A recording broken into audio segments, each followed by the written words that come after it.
Hi, I'm Judy Shearwaters. Welcome to my channel. Here I bring you author interviews of ordinary people who had a story they needed to share with the world. I also bring you short little writing prompts to get the creative juices going in your own brain so that you can write your stories for your generations to come. Because you know what?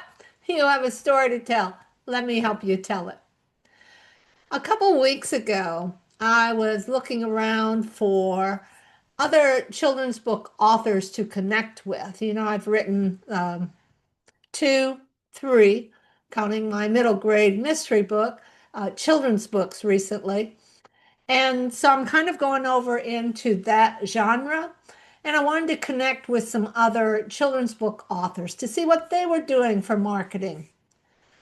I found on Facebook groups the Children's Book Authors Unite. And Francine Juhlin is the creator and moderator of this group. So I connected with her, like I said, a couple weeks ago. And these authors, they're published children's book authors, they get together once a week and just kind of brainstorm as to how they can help each other. I love the group. They're a very giving, very helpful group.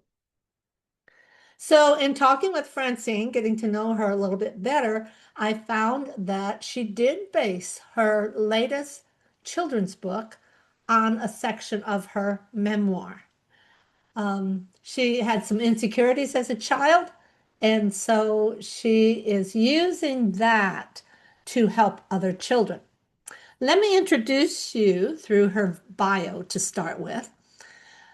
Francine, also known as Princess Francie, is a children's author, speaker, and confidence coach. She creates books and programs like Sparkle Feathers and Princess Francie and the Confidence Club for Kids to help children embrace their uniqueness, overcome fears, and build self-esteem. A retired aircraft electrician and Toastmasters leader, Francine inspires kids and families to grow confident, creative, and resilient. So, let me introduce you to Francine. Hi, Francine. How are you today? Hi, I am absolutely fantastic. Thank you for inviting me on your show.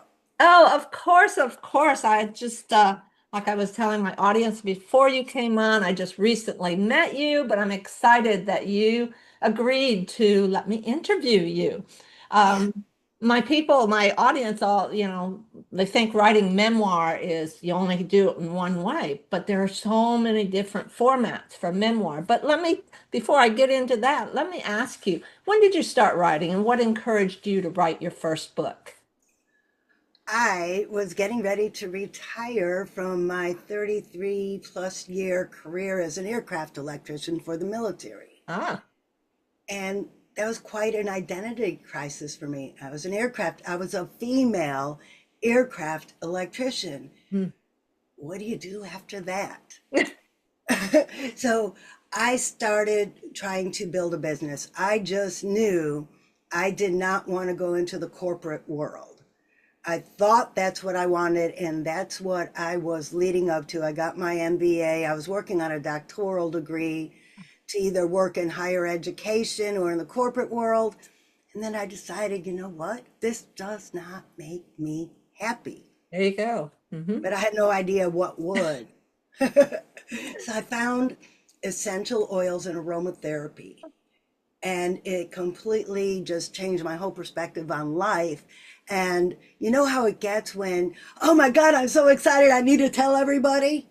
I wanted to write a book about my story and how essential oils help me Oh, overcome challenges through this process. okay. And my first book sucked. It sucked. I'm here to tell you that don't wait for perfect. Just do it. The That's true. first book was clinical, academic, and boring, but it made me an author. Huh, It made me an author, and it taught me the process. good. And And then from there, it just. that's awesome. Well, can you share what inspired you to write Let Your Sparkle Shine and how your personal memoir played into that? Yes, Let Your Sparkle Shine is my newest children's book. It's cute. It's beautiful. I've read it. It's Oh, really very nice. thank you, Uh-huh. thank you, thank you. Back when I was writing that memoir, the how I changed my life, the personal process of change, I started doing some talks. I'm also a speaker. And I got the feedback that younger audiences needed to hear what I was saying. I'm not a mother. So I had this big wall in front of me saying, how do you write for kids? So I immediately thought, kids, young adults are kids, they're younger than me. So I took that first book and turned it into a fairy tale that young adults would like. Oh, okay. But the majority of my fans were in between the ages of 50 and 80, and they were buying 2 and 3 copies of the book for their kids and grandkids. Mhm. And Right. they said, this is great, but the ones who really need it are middle schoolers. Oh, sure. Yeah. So that's when I started taking that self-help book for young adults and breaking it down for the younger crowd. Okay. Very nice. Very nice. And what was the most challenging part in doing that? I have no experience with children. My youngest, well, with the exception of the newborn, my youngest nephew at the time was 13 years old. Huh? So he was the last child I had even read a book to. And that was a book that I read when I was that was a book I read when I was a toddler, which was when Mhm. I read him the book. Sure. So I had no clue what a children's book was, what the difference between a storybook and a chapter book. I'm still learning all of that. So the biggest challenge for me was getting out of that adult academic mode, getting out of that adult learning mode, and breaking it down so the children could understand it. Hmm. For example, my first children's book is an introduction to meditation, which is the first step of my 6-step process of personal change. Well, I started using ChatGPT. So I just put a few paragraphs into ChatGPT and said, is this suitable for children grades 1 through 5? And Okay. ChatGPT gave me a list of suggestions that maybe meditation should be changed to quiet time. And maybe turn this into a rhyme that the kids could remember easier. Sure. So ChatGPT gave me some suggestions how to make it more memorable and exciting for the kids. Very nice. It's amazing what we can do with ChatGPT. Not Right? making chat write the book for us, but giving us ideas and maybe outlining a book for us. And editing. Yes. Oh, yeah. Yeah. Well, the title itself, Let Your Sparkle Shine, feels uplifting. So, what does sparkle mean to you in the context of this memoir? The sparkle came about because for years I did not like to get on camera because I make all these weird facial features and my voice is kind of strange. Back a few years ago, I was in a public speaking contest, Mm. a tall tale contest. And I took advantage of all my funny faces and my physical comedy. And I came in third place in Central to North Florida. Ah, awesome. And the reactions I got, the feedback I got told me, you need to do more of this. You're an author. You need to work with kids because kids will love this. And that's where it really all started. I realized my audience was laughing with me and not at me. That's Because always good. as a young child, as a fat child who wore glasses and braces, I was made fun of a lot. So I didn't want to stand out. Hmm. That is the sparkle, standing out. So in the book, each child at Camp Confidence has something about themselves they're hiding. Right, Like one girl loves to dance, but she's afraid that she's not going to do it right and people are going to make fun of her. right.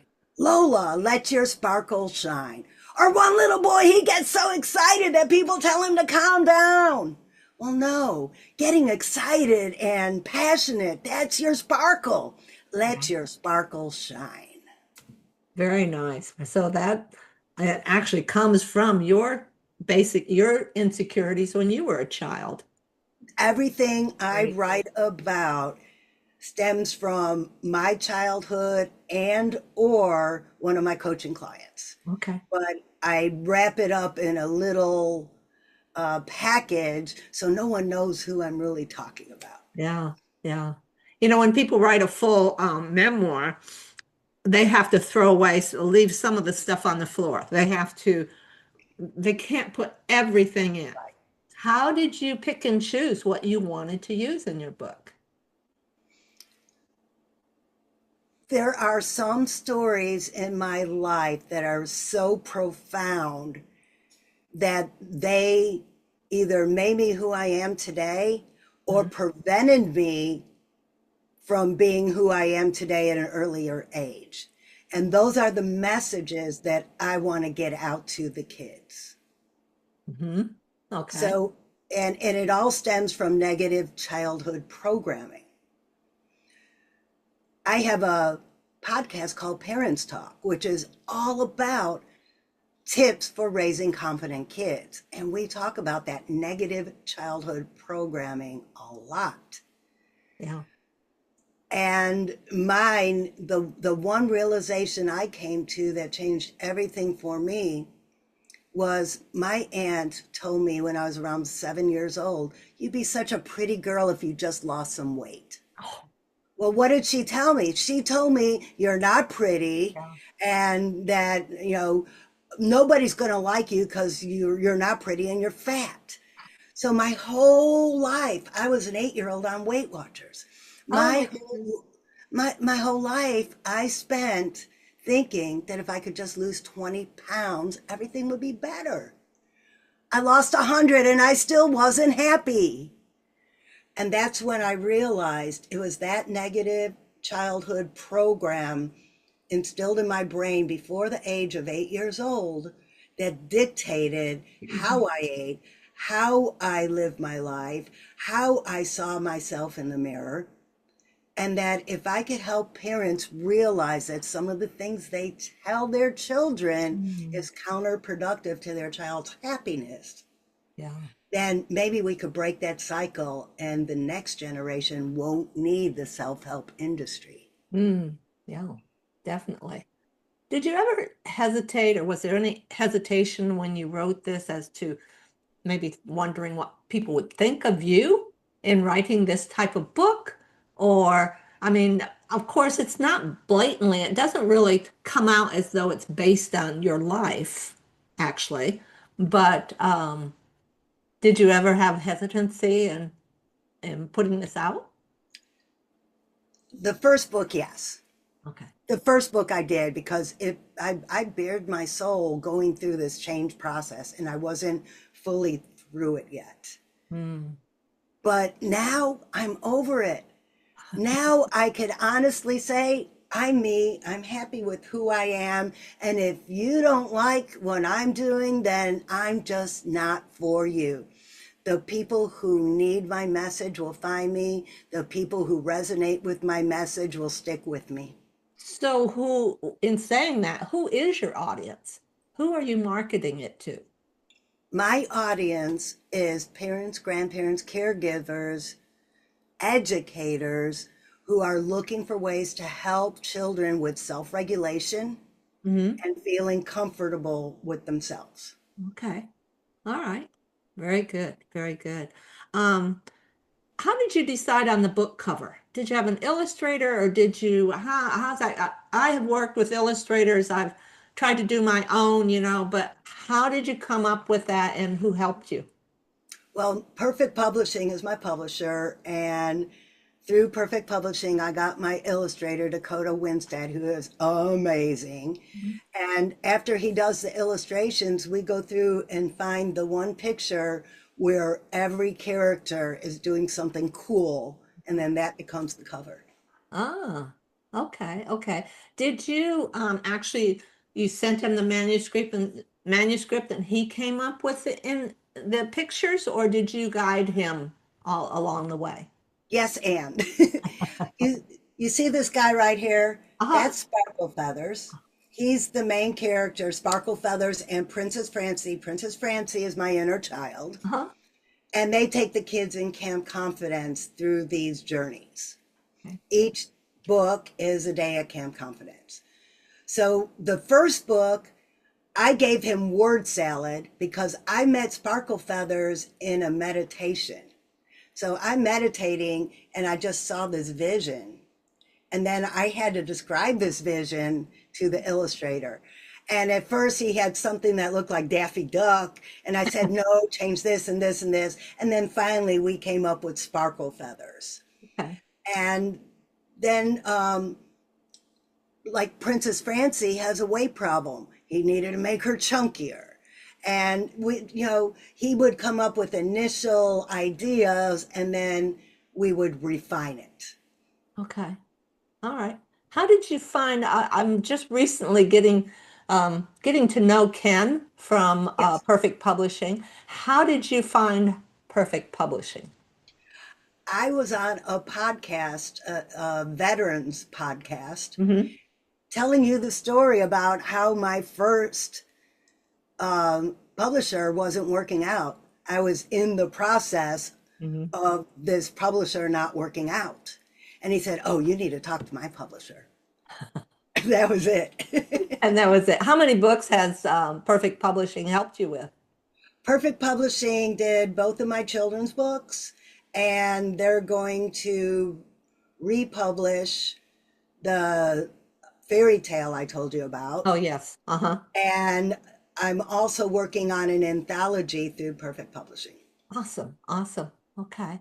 Um, some of the people who listen or those who have written their books, I had one who I worked with, who just published, she didn't publish, she had it printed for her own family members. Of course, others are going to go on and put their books on Amazon or other places, and all.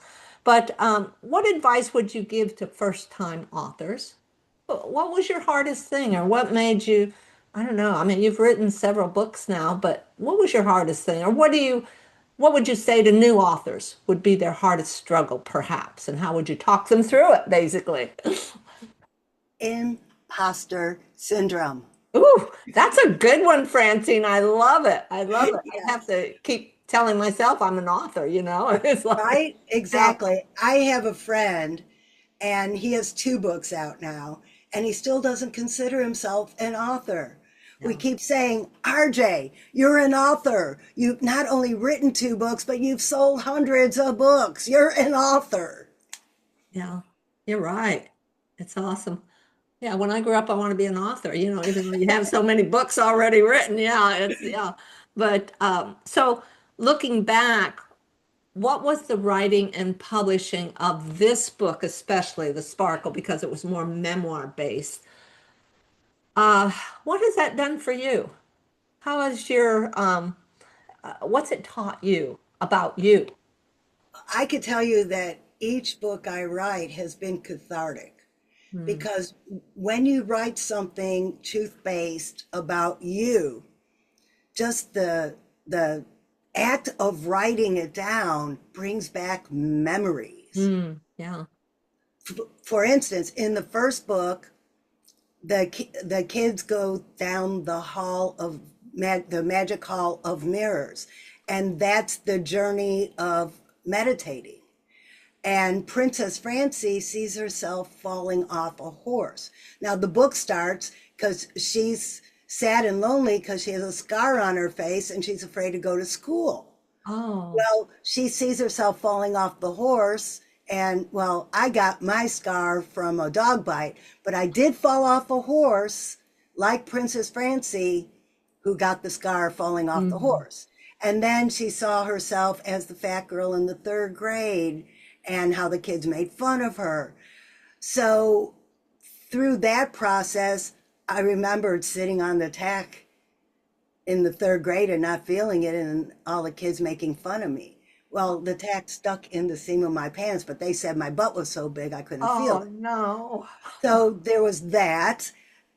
And then there was the falling off the horse, which led to my fear of heights. So in writing these books, parts of me come out. And when I set out writing them, sometimes I don't know what memories I'm going to uncover that are Mm. going to be a part of the book. So in Let Your Sparkle Shine, Princess Francie gets her glasses. Ah, That Princess Francie is embarrassed by her four eyes and doesn't wear her glasses. So now her glasses are her sparkle. Let your sparkle shine. And guess what? Princess Francie could see the world now. very nice. So you turn some of those insecurities into positives, and that's Yes. awesome. I love it. I love it. Yeah. I love the book. It's really cute. Thank It's you. very creative. Very, yeah. Thank So you. very Thank you. nice. Because I am a memoir writing, that's my focus usually. I started writing children's books when the grandkids came along. That's when life really started for me. But you know, I I give memoir writing prompts to my audience. So, is there a memoir writing prompt that perhaps you could share with my audience to get the juices going in their own brains? Yes. And I have a 29 question journal to help trigger your creativity. Oh, And that's the one awesome. I like the most is, what was your favorite childhood memory? What did it smell like? What did it look like? What did it feel like? What were you doing? Who was with you? And that will just open up just a world of possibilities of things you could write about. Exactly. Yeah, yeah. It's amazing how when you start writing, so many other things trigger in your brain, and you say, "Oh, that's another story. Oh, that's another story." And I have to have another paper beside me to write. Okay, I'll do that later. I'll do that later. That's Right? another one, because I could kind of never have this story written. So that's awesome. Right. And Yeah. then because there's going to be 12 more Camp Confidence books, I keep thinking, oh, that should be one. That should be one. So Yeah. every time for instance, one of our children's book authors in our group is Jody Martin, who writes Soldier Mom. Hmm. I was in the Navy and the Army. So Soldier Mom is coming to Camp Confidence to talk about parents deploying. Ah, So these are things that are really happening in kids' lives that the kids and or parents might need some right. support. And through these books, we could reach an audience who need the Exactly. help. I love that. I love that. And I'm glad you brought that up. You have 12 books. That was my next question.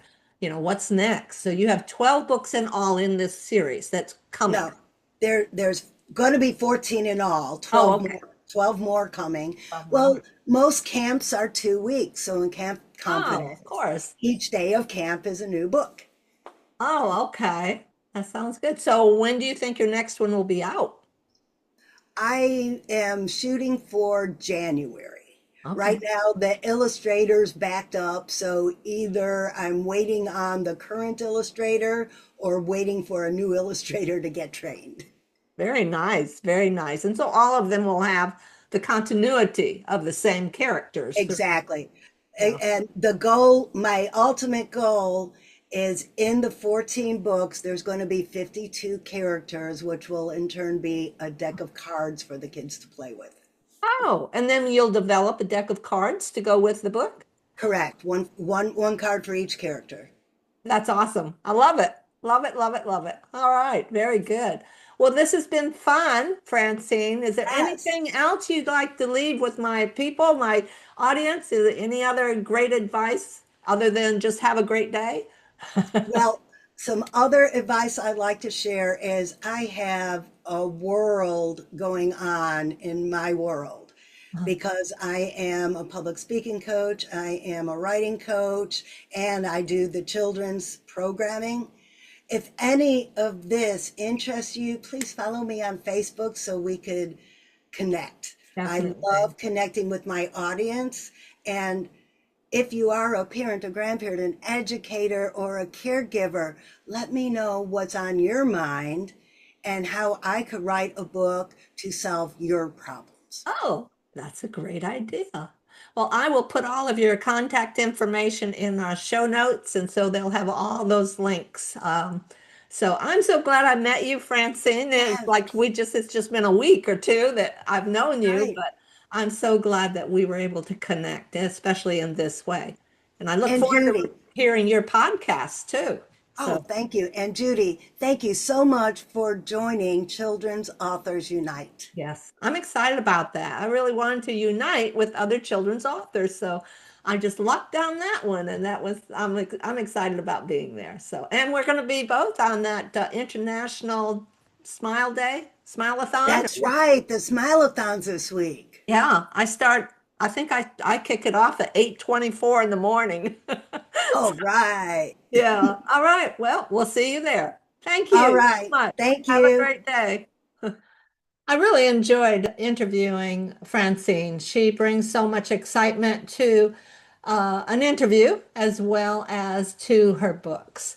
She takes it to heart, the idea of helping young children with confidence building, not only in her books, but in her speaking engagements. So I will leave all of her links down below. The link to her book on Amazon, you can check that out down there, as well as her podcast. Make sure you take a look at that one. So, in writing your memoir, I hope that in talking to or listening to Francine, she has kind of piqued your interest and maybe you thought, oh, I could do a children's book too, based on a little segment of your memoir. If you enjoy receiving author interviews like Francine's, please subscribe if you haven't already. Like the video, that would be very helpful. Leave a comment. Francine would love to hear any comments too, as I would also. And by the way, if you know of any memoir writing author that you really love, you might, you know, talk, let me know. Send me a note and let me know that this would be a great author to interview. And I'll do my very best to get in touch with her or him. So again, share this video, please, and come back again when you see another one that comes up. So until next time, I'm Judy Shearwaters. You have a story to tell. Let me help you tell it.